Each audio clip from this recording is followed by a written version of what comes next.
Hello, my name is Chang, and this TED Talk will be about science and building good habits at the atomic level.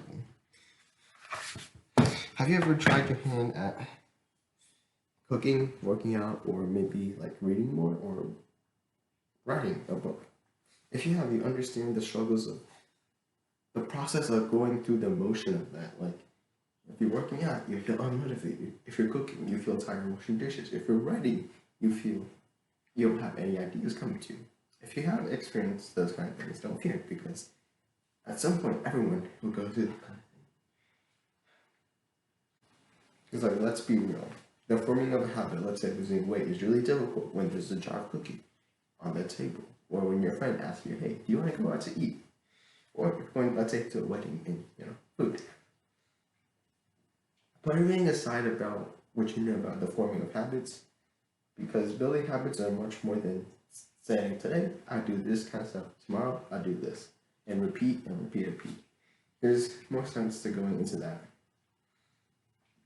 into a building habit.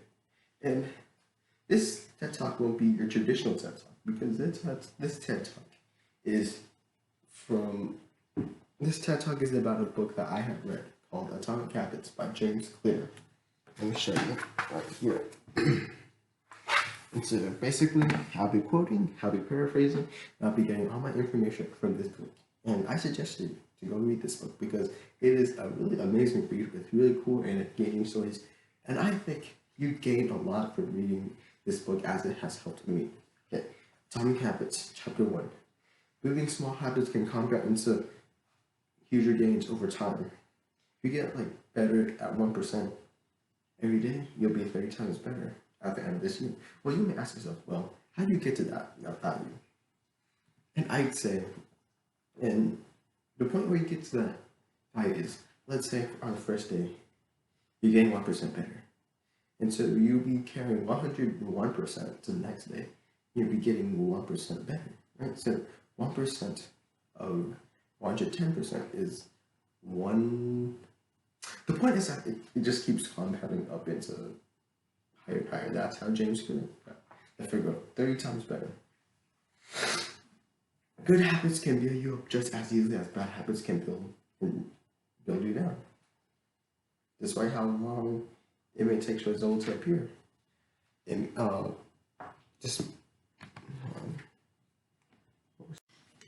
despite how long the progress, despite how long the journey may take, the progress will show itself as time goes on. The point is that consistency is key. Okay. Well, what differentiates losers from winners? Well, let's say you watch a video that says, that goes by the title, "Oh, why is Jeff Bezos so much more successful than you?" You, in the video, you probably think, oh, maybe Jeff Bezos is more consistent, more ambitious, more talented, more smart, and stuff like that. While the average loser is dumb, non-ambitious, gives up easily. Well, that's not very true, because the fact is that winners focuses on the system. The system is the steps or the journey you take to get to a goal better. And so you'll be carrying 101% to the next day. You'll be getting 1% better, right? So 1% of 110% is one. The point is that it just keeps compounding up into higher and higher. That's how James Clear, I figure, 30 times better. Good habits can build you up just as easily as bad habits can build you down. Despite how long it may take for results to appear. And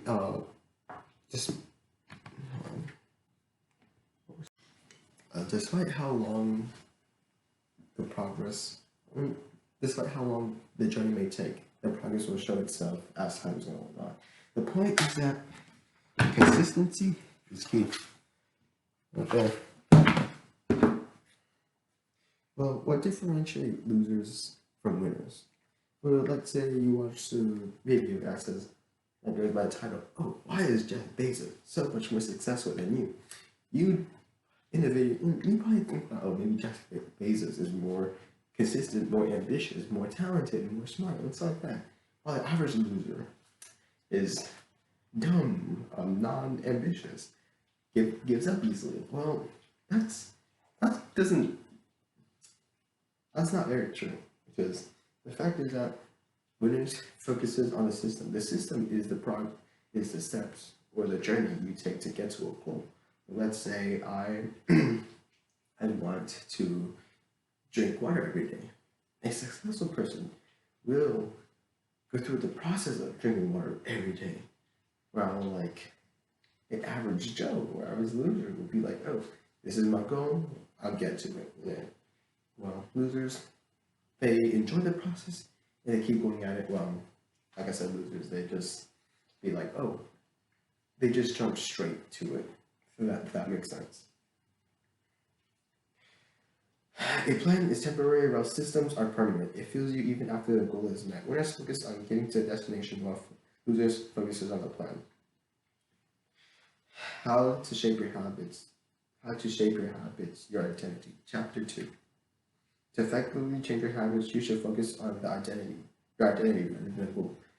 What James Clear is saying in this chapter is that, like, if you don't make a goal or a system part of your identity, then you'll have a difficult time achieving that goal. Like, let's say, like, you want to be a writer, but you don't associate with it. It's not in your identity. You can't really be a writer. You have to give yourself the image that you are what you want to become, so you can achieve that goal much more fluidly and much more easily. The idea is that you should imagine yourself being a writer.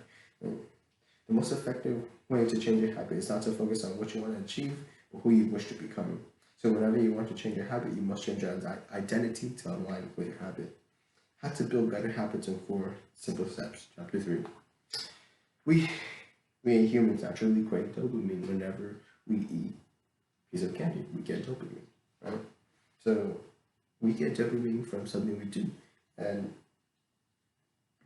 so that carries on to the 4 steps I'm going to introduce you. First of all, first step, the 4 stages is the first stage is the signal that triggers the behavior.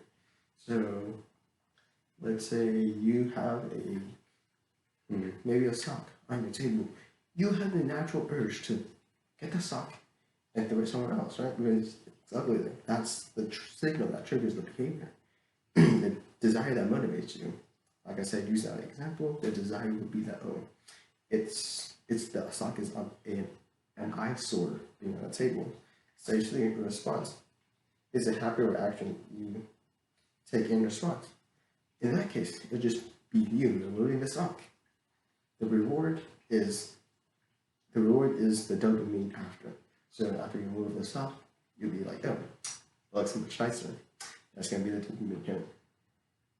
Habits are like a feedback loop. The more you do it, the more dopamine you get, and it heals you on and on and on. And this also carries on for bad habits. The more you do bad habits, the more you enjoy it, the more you're gonna cave in the next time. Okay, so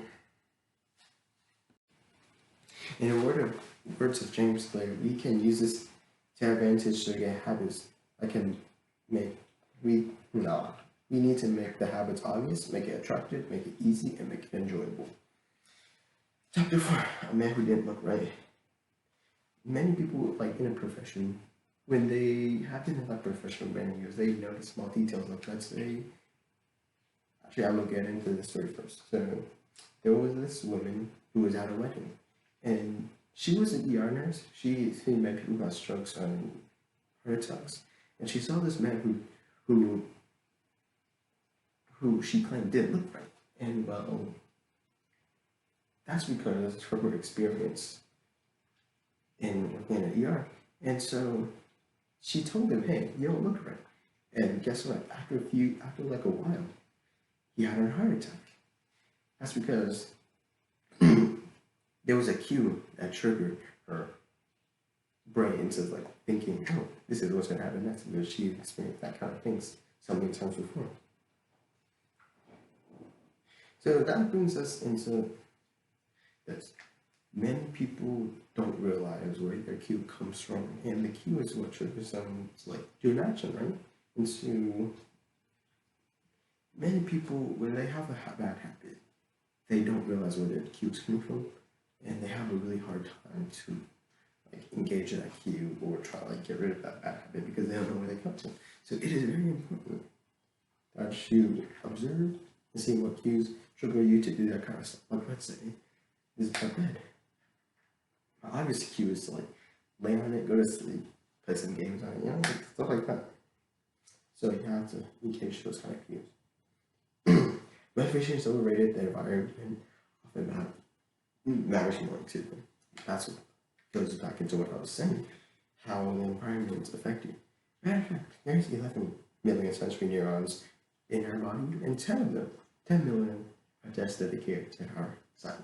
Okay, so that means our sight can trigger us into doing a cue more easily than our smell, hearing, or touching. So, one way you can prevent bad habits from coming back is like change your environment or change around your room. Because when you go to a new environment, you don't have cues established. But if you come into like your room, you got a chair there, you got a bed there, you have food on the table, like your obvious cue would be to eat some food, maybe sit down on your bed. Well, if you're in like a room you don't know, it'll be more easy to form bad habits because you don't have cues associated with each object. The Secret to Self-Control, Chapter 7. The first law of making a good habit is to make it obvious. The opposite can be used to prevent bad habits. Bad habits are triggered by the cues in our environment, like I said, like the example I gave. They are much more embedded in our minds, thus it isn't easy to have self-control. The best way to prevent a bad habit is to eliminate the cue that triggers the habit. For example, you could hide the cookie that caves you into like binge eating, stuff like that. Part 2, how to make a good habit. How to make a habit irresistible. Chapter 8. In this chapter right here, it is basically saying you should make a habit enjoyable, because the more you enjoy it, the more you want to do it, and the more you're going to be like, oh, this is something I want to do again and again. And when you don't do it, it doesn't feel right. The roles of family and friends in shaping your habits. Chapter 9. When your friend does the same thing as you, you feel connected with them. So like if you and your friend want to go work out together, you feel more motivated, you feel better, things like that, because both of you are like holding each other up to that standard of, oh, you will work out today. Oh, you will not eat junk food, right? But in reverse, when your friends are doing a bad habit, like maybe smoking, you would cave in and be like, oh, this smoking is your social time, and so you also smoke because your friends are doing it, and thus you feel more connected to them. This is because we humans actually are naturally social animals. We want to associate with a group, and if back in the day, when we are in a group, we die easily, because they help us, we help them, etc. Walking slowly but never backwards. Chapter 11. So basically, the story that James Clear uses, a professor separates two students into two groups. One group has to take 100 photos, and the other group has to take one perfect photo. And at the end of the year, of the semester, maybe like not even that, like brush your teeth every day. When you do that, you'll be like, oh, this is going to be an easy habit. Even though I'm not motivated, I don't have energy. It required so little energy and motivation that, you know what, I'm just going to get it done. That's basically the concept behind this. Okay. And you can part 4, cardinal rules of behavior change. This is chapter 15. So like I said, humans basically was in an environment of instant gratification. We basically we feel gratified in when we find a shelter, when we find food, because that was our way of survival long time ago. But now we live in a society where things are more long term, like smoking. It doesn't affect you immediately, but it'll affect you in the long term. Yes. Overeating, it'll not affect you right now. It'll affect you in the future. So that's basically kind of like the world we live in. And so basically,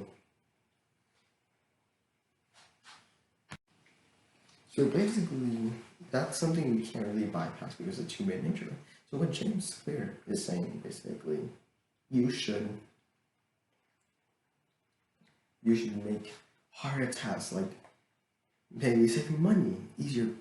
Maybe you want to go get coffee, $5 instead of buying coffee. You should put that in a bank account because like coffee, depending on the type of coffee you get, like you can some have a lot of calories, some don't. And by doing that, you're gonna like engage your mind to like, oh, saying, no, this is good. Like I want to keep saving money, etc., etc. How to stick with good habits every day. Chapter 16. And it's like what James Clear is saying in chapter 16 is you should make like a scoreboard or a trackboard. Like the more day, like every day you read a page, right? You write that down. And so basically, in the days you don't feel motivated, you don't feel like reading, you can like look at the scoreboard and be like, oh, okay, I want to continue this trick because I've been doing it for so long, right? And that's basically like another motivation for you to get into the habit and like just continuing it every day. And also, some people get worked up on what to track. Well, it's not what you track; it's how you track it. Not how you track it, like how you feel. Like it's not quant. It's not about quantifying the quantifying data, but it's like the qualifying. Like if you feel good, you should probably know that down because it's a good thing. Okay, how does this book impact me? This book helped me build new habits like cooking and working out. It has taught me strategies I could implement to improving myself and building better habits. This is what I would do. I want to zoom back to where I was. This project has taught me the psychological purposes of building habits and the formation of and how habits are formed.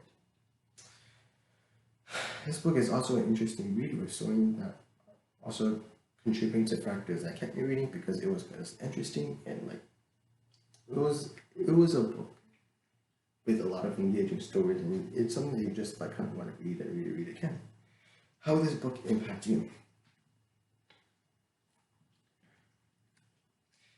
This book will impact you if you made like a New Year's resolution and you have yet to complete that New Year's resolution. Like maybe working out, reading a book, reading more books, making money. Okay. This book will help you better understand how to get into a habit, how to enjoy the habit, and not how to give up. However, regardless, if it's your goal to make new habits, or if you just want to read